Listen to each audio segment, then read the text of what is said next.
नमस्कार। हमारे एक दोस्त ने हमें डीएलएड के बारे में कुछ चीज़ें पूछी है। उन्होंने मेल हमें किया है और वो पूछते हैं कि सर क्या डीएलएड एक वैलिड कोर्स है? क्या डीएलएड करने वाला अभ्यर्थी टीचर्स की भर्ती में शामिल हो सकता है? और राजस्थान हाई कोर्ट में डीएलएड का जो मामला चल रहा है उसके अंदर क्या अपडेट है? तो सारी चीज़ें आज की इस वीडियो में हम डिस्कस करने वाले हैं। इस स्टेप बाय स्टेप मैं आपको सब कुछ इसके बारे में बताने वाला हूँ, तो उम्मीद करता हूँ ये वीडियो आप अंत तक जरूर देखेंगे। तो चलिए शुरू करते हैं।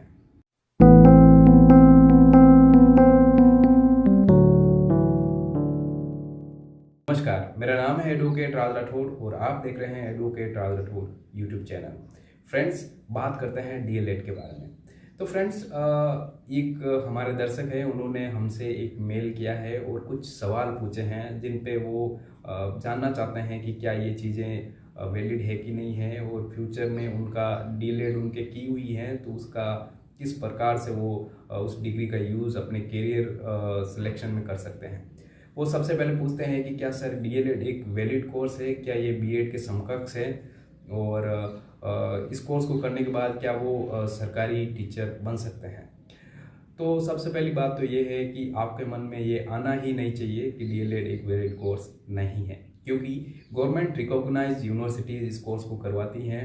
तो निस्संदेह ये एक वैलिड कोर्स है और आप बिल्कुल सरकारी टीचर बन सकते हैं अगर आपने डीएलएड कर रखी है तो। हाँ, ये हो सकता है कि इसकी कैटेगरीज कुछ अलग हो, कुछ स्पेशल हो, इसका वो हो सकता है, लेकिन बीएड के समकक्ष ही कहा जा सकता है डीएलएड को भी।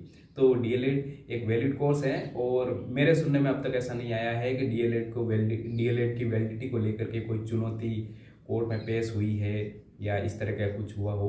तो ये तो ऐसा कुछ तो हुआ नहीं है। तो निश्चित तौर पे डीएलएड एक वैलिड कोर्स है और आज की तारीख में भी डीएलएड बंद नहीं हुआ है, बहुत सारी यूनिवर्सिटीज़ करवाती हैं। तो ये तो आप छोड़ दीजिए कि डीएलएड वैलिड है कि नहीं है, तो डीएलएड पूरी तरीके से वैलिड है। उम्मीद करता हूँ आपके इस सवाल का जवाब मिल गया होगा। हाँ, इस टॉपिक में मैं एक चीज़ और ऐड करना चाहूँगा कि टीचर्स की जो आपकी संस्था है एनसीटीई, तो वो टाइम टू टाइम डीएलएड से रिलेटेड कुछ नोटिफिकेशन निकालती रहती हैं। जब भी कोई टीचर्स की भर्ती आती है तो वो कुछ चीज़ें उसमें ऐड करती हैं, कुछ चीज़ें उसमें से रिमूव करती हैं। तो डीएलएड को लेकर के काफ़ी कुछ विवाद हो रखा है अलग अलग स्टेट्स में, अपने राजस्थान में भी होते रहते हैं और राजस्थान के आउट ऑफ राजस्थान भी बहुत सारे विवाद डीएलएड को लेकर के हुए हैं, क्योंकि एनसीटीई जो आपकी टीचर्स की संस्था है वो जो है टाइम टू टाइम बीएड को कभी ऐड करती है, कभी डीएलएड को कभी ऐड करती है, कभी रिमूव करती है, कभी कुछ टीचर्स की कैटेगरी में डीएलएड वालों को ऐड करती है, कभी रिमूव करती है। तो ऐसा तो कई बार सुनने में आया है और ये होता रहता है, एज पर रिक्वायरमेंट ये करना भी होता है। तो इसकी वैलिडिटी, इसका ये मतलब नहीं है कि ये वैलिड नहीं, पूरी तरीके से वैलिड है।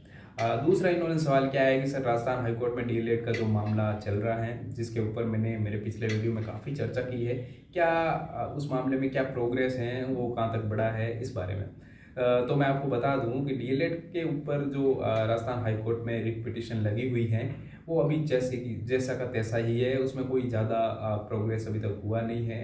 उसकी कुछ हियरिंग्स हुई है, जैसे कि नोटिस एनसीटी को मिला है और नोटिस जो इसके विभिन्न पिटिशनर और रिस्पोंडेंट हैं उनको नोटिस गया है, और कुछ ज़्यादा इसमें जो है लैंडमार्क जजमेंट कोई पास हुआ नहीं है, ना ही कोई बड़ी हियरिंग इसको रह करके हुई है। मामला जो है कोर्ट में चल रहा है, इसके ऊपर कोई खास जजमेंट पास हुआ नहीं है, ना ही कोई बड़ी हियरिंग हुई है।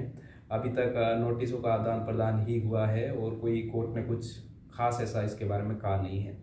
लेकिन जैसे ही इसके बारे में कोई जजमेंट आएगा, इसके बारे में कोई लैंडमार्क बात कोर्ट करेगा, तो मैं निश्चित तौर पे आपको बताने वाला हूँ। उम्मीद करता हूँ आपको ये वीडियो पसंद आया होगा। अगर आप ऐसे ही वीडियोस देखते रहना चाहते हैं, ऐसी अपडेट्स पाते रहना चाहते हैं, तो आप हमारे चैनल एडवोकेट राज राठौर को सब्सक्राइब कर सकते हैं। Thank you so much for watching.